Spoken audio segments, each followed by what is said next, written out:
My main challenge is my mobility and walking around every day. When I went to school, I was always in the bottom class for all subjects, for like English and maths. When I go out of the house, I have to remember to pack everything. Sometimes I'm not very good at remembering to take my keys, take my travel card, and to get out on time to get to a place I need to get to. Understanding long stories of as discussions I find difficult because of my epilepsy in my brain. I find that difficult to understand. Autism, it's a disability. It affects how you think. I couldn't really tell you how because even I'm learning what it is. But it definitely still affects me in certain ways that I know, that I've noticed, like my speech. Having a learning disability makes me feel upset, annoyed, Worried. Invisible.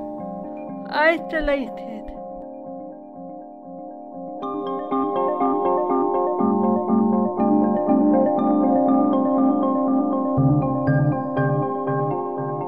First it started off when I went to school, and then it started off and then it carried on when I went to college.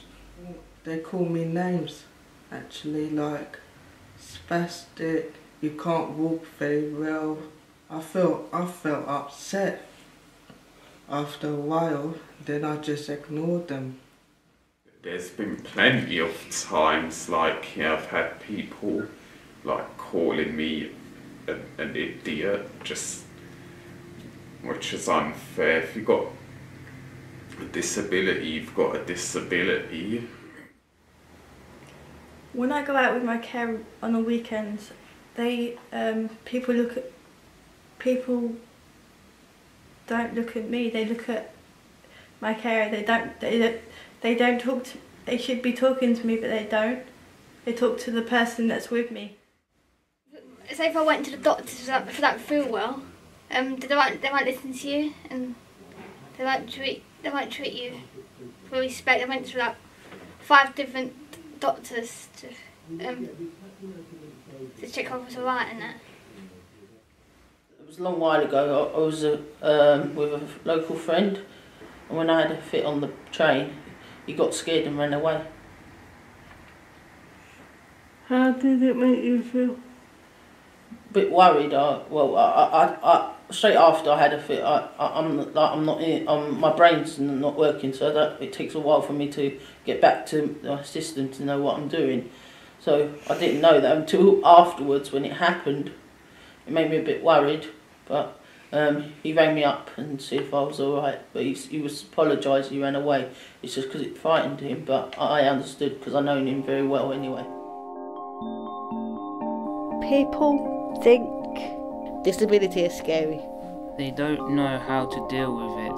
They see me as passive. They don't understand the full picture.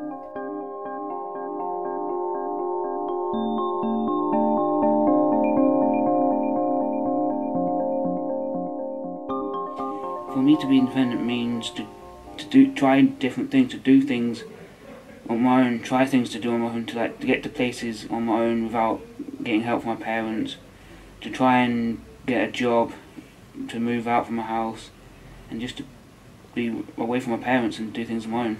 My proudest moment probably is doing my GCSEs, because no one at school or college thought that I would be able to pass my maths and English, but I got help from a neighbour that was an English teacher, and over the 2 years it took me to do my GCSEs, I was able to pass my maths and English, so that meant that I could then go and do different things and apply for jobs and apply for apprenticeships, so that's probably the most proudest moment.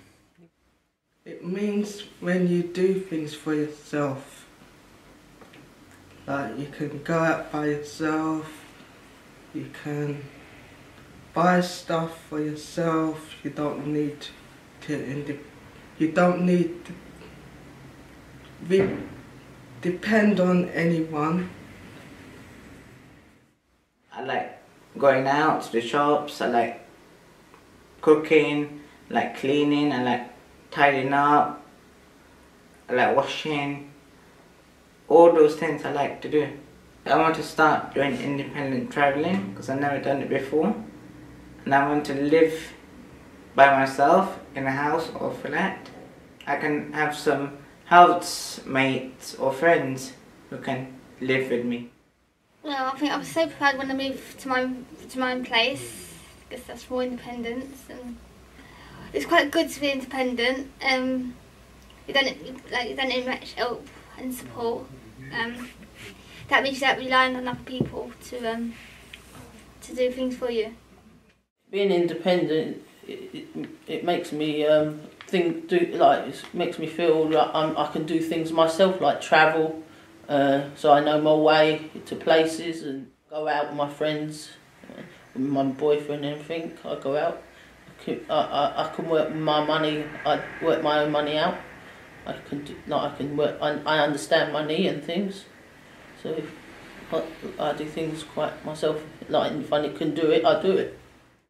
I would like to live with my boyfriend, and he said he would like to live with me, and we like to have children if we can.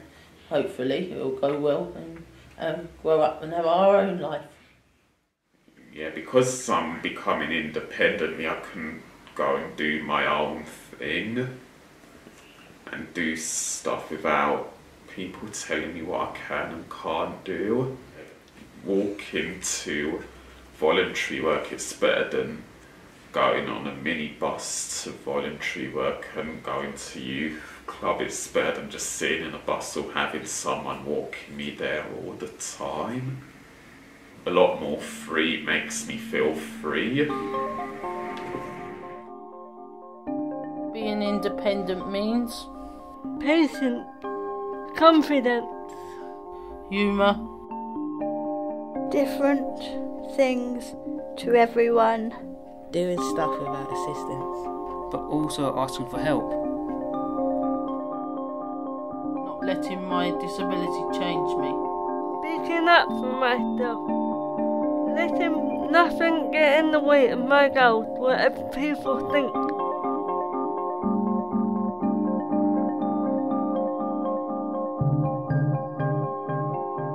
My advice to people is don't judge them. Just take them as they take the person as they are.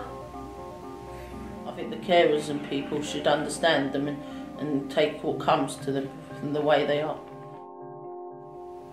The way I change it is to not take everyone with disabilities the same. So everyone's different. So everyone with disabilities may be able to do things that you don't think they can do. So just let them try it and see how they do it. So, yeah. Just try to be patient and understand them. Involve them in their conversations and let people with disabilities get into paid jobs and other things they can't do, but unless they tried things. I want people to see me as A normal person. An equal. Someone who can achieve.